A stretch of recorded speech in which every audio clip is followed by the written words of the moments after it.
O Espiritismo é baseado em três pontos fundamentais. O primeiro deles é a ciência, em que busca comprovação científica para todos os fenômenos espirituais, incluindo a existência do mundo imaterial ou espiritual. O segundo deles está baseado na filosofia, em que apresenta e discute questões filosóficas que auxiliam o praticante a repensar seu modo de vida e seus valores. O terceiro ponto é a religião, em que tem o papel de reconectar o homem a Deus, fazendo com que os praticantes se voltem ao Criador. Segundo o Espiritismo, apesar de estarmos aqui no planeta, a vida real é a do espírito. O mundo material teria um papel secundário, visando somente a ajudar na evolução do espírito, premissa básica da visão espírita. O Espiritismo não tem dogmas, ou seja, verdades absolutas. Tudo o que foi apresentado nos livros de Kardec, também conhecidos como codificação, tem que ter uma explicação racional, mesmo nos termos do conhecimento atual. Caso contrário, deve ser questionado.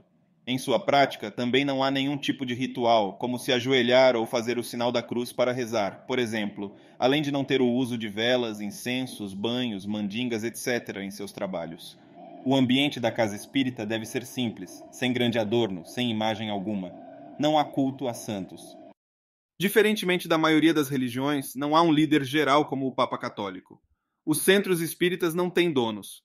Desde o início, Kardec fez questão de deixar muito claro que a obra era dos espíritos, não dele nem de nenhum outro homem. Ele sempre destacou que se a religião fosse obra de homens, ela poderia falhar, pois os homens são falíveis. Os diferentes centros espíritas são normalmente filiados a uma federação espírita ou a uniões de sociedades espíritas, visando a padronização dos trabalhos. Entre as atividades exercidas em um centro espírita estão a aplicação de passes magnéticos e espirituais, que é a imposição das mãos feitas pelos trabalhadores visando transmitir energias positivas ao frequentador que está tomando um passe. As palestras espirituais, costumeiramente sobre temas do Evangelho e vida espiritual, e os trabalhos mediúnicos nos quais os espíritos se manifestam. Os trabalhos de desobsessão, uma variação do trabalho mediúnico, nos quais os espíritos que se comunicam estão em estado de sofrimento e precisam ser esclarecidos e auxiliados. Trabalhos de vibração, nos quais médiuns e frequentadores mentalizam e enviam energias positivas para pessoas ou espíritos necessitados, entre outros trabalhos.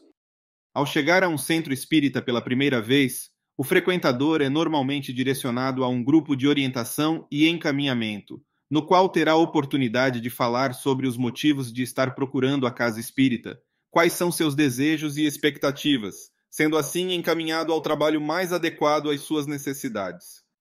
Nas casas ministram-se cursos conhecidos como Escola de Educação Mediúnica, nos quais são feitas introduções ao Evangelho de Jesus e explanações sobre a mediunidade, com o objetivo de dar a base teórica para que o futuro médium possa se preparar adequadamente para assumir um trabalho na casa. Para os mais jovens, são oferecidos grupos de juventude, que lhes dão a oportunidade de discutir em conjunto temas relacionados ao espiritismo, ao Evangelho e ao seu cotidiano.